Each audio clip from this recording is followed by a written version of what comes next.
ela passa por um processo de decomposição.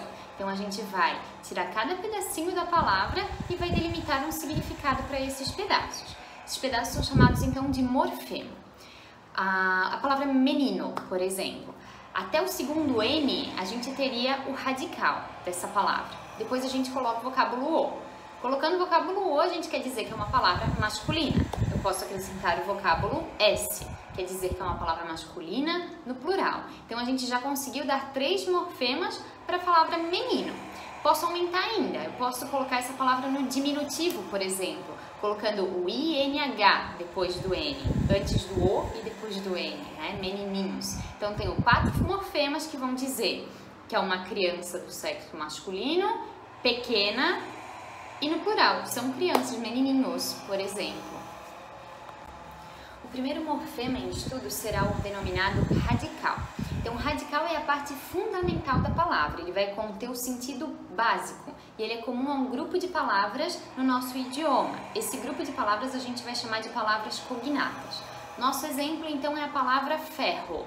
De ferro, o que é cognato? É isso, ferrovia, ferradura, ferroviária, ferramenta. Então, a gente vê que até o segundo R a gente tem o radical. Depois do radical, nós vamos ter as desinências. As desinências elas podem ser de 2 tipos, desinências nominais ou desinências verbais. As desinências nominais elas vão indicar gênero, feminino ou masculino, e número, singular ou plural. É o que a gente fez com a palavra menino, meninos, certo? Depois a gente tem as desinências verbais. Desinência verbal vai indicar pessoa, primeira, segunda e terceira, quando a gente lá conjuga os verbos, né? Então a primeira, segunda e terceira pessoa.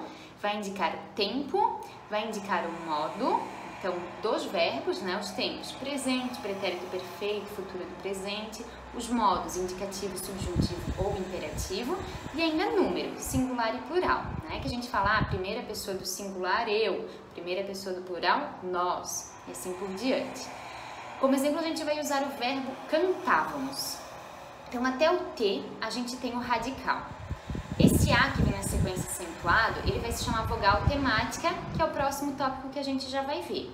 O vá, ele indica que é o tempo pretérito imperfeito do modo indicativo, e o mos vai indicar, então, que nós temos a primeira pessoa de número plural, cantávamos.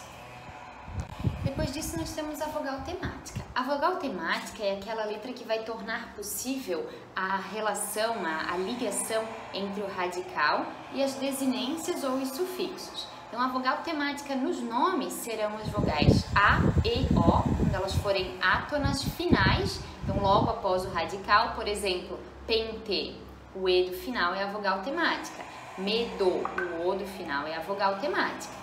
Para os verbos, então, por exemplo, quando a gente viu o verbo cantávamos, seria impossível eu ligar o T ao V. Então, ali no meio, que está fazendo a ligação, vai ser chamado de vogal temática. São sempre aquelas 3 conjugações, A, E ou I. Na sequência, a gente tem, então, os afixos. Os afixos, eles são morfemas que são colocados antes ou depois do radical das palavras. Então, eles são chamados de prefixos ou sufixos. Prefixos é pré, vem antes do radical. Sufixo vem após o radical das palavras. Então, a gente pode pegar o exemplo da palavra impossível. O radical ele vai do possível adiante, certo? In a gente colocou antes do nosso radical, por isso in é um prefixo.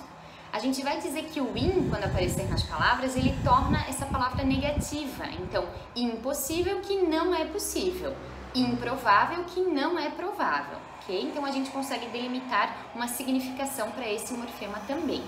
Nos sufixos, por exemplo, lealdade, dade no final, felizmente, provavelmente, o mente do final também é chamado de sufixo.